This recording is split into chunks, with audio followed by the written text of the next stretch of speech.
Bill Maher is openly telling Ron DeSantis, you're a young man, you're the governor for the next 4 years in Florida. Don't get involved in 2024. Let Trump run and win or lose, but you'd never have to go up against him again going into 2028. What's wrong with his logic here? At the end of the day, he might be right that it might be too hard for DeSantis to go through Trump because Trump will, throw the kitchen sink and do every dirty trick in the book. We're starting to see that already.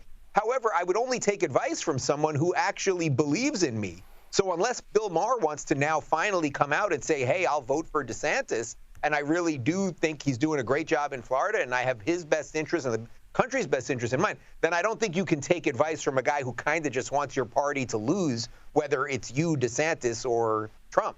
It's winner take all. So there's a chance that if 10 people are running and someone's got 5 and 6 and 7 and 20 and 18 and all the rest of it, that if Trump just gets, one vote more than whoever else is next, he doesn't even have to crack 50% of Republicans, that he could still end up as the nominee. We're seeing... No, you have to remember that's what happened the first time around with Trump. There were a bunch of more sort of credentialed candidates, but Trump just kept sort of running through everybody. They would kind of split votes at every primary, and then Trump would win. So that might be what Trump is banking on here. And again, I don't know if DeSantis is running, even though I live in the state and I obviously do events with DeSantis and that sort of thing. He has not hinted to me, but it does seem like it's looking that way. But yes, Trump would benefit for sure the more people get in, because then you just start splitting the kind of traditional politician votes, and then you get sort of the DeSantis-Trump thing to look a little bit different, rather than the two of them up against each other. Now we can take a clean swing at this thing and make some sense of it. Let's talk about old mate Biden. I did love the look on the White House press secretary's face, as you pointed out, when she was told directly just how unpopular her boss is.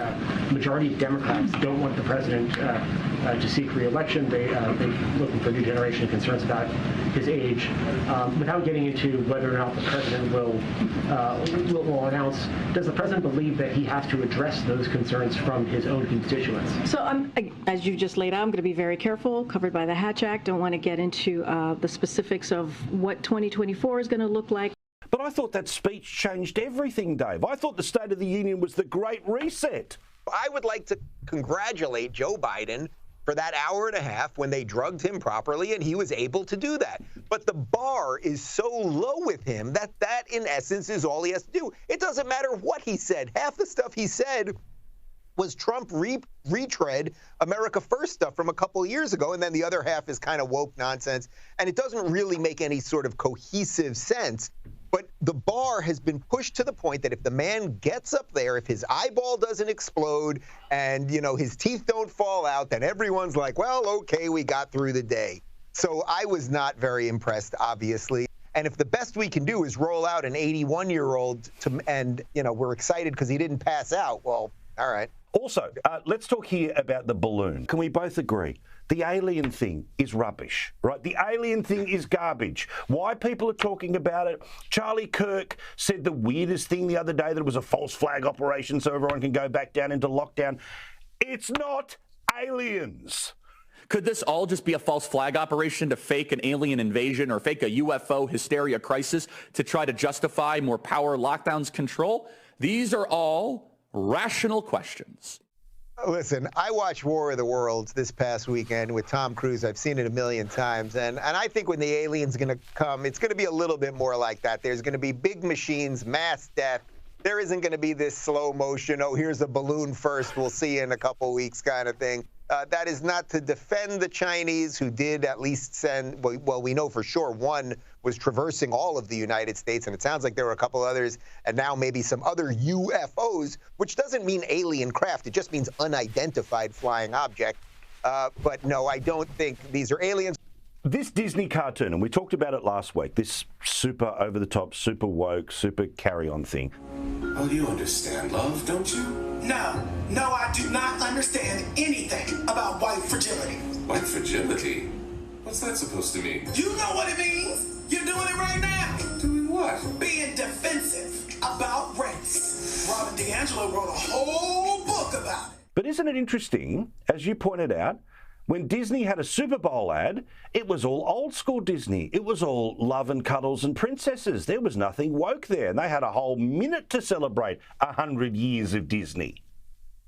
Yeah, it's really fascinating. So for folks that don't know the full story on this, they're putting out all this crazy woke programming now about Black Lives Matter. And then they put during the Super Bowl, it's about $10 million for a minute commercial.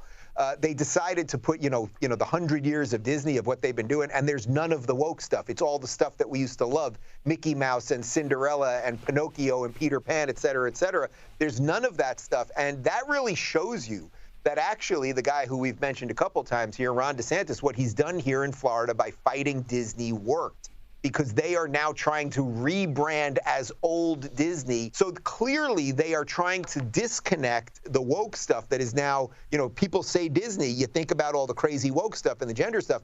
They're trying to get your neurons to fire and go, oh, no, we're talking about, again, Cinderella, Peter Pan, et cetera. Just finally, do you care that Harry and Meghan are going to the coronation? Meghan is basically destroying the monarchy, and that just goes to show that when the woke get into anything, any system, whether it's a monarchy or a government or Disney or whatever it might be, they are extremely effective at destroying the system.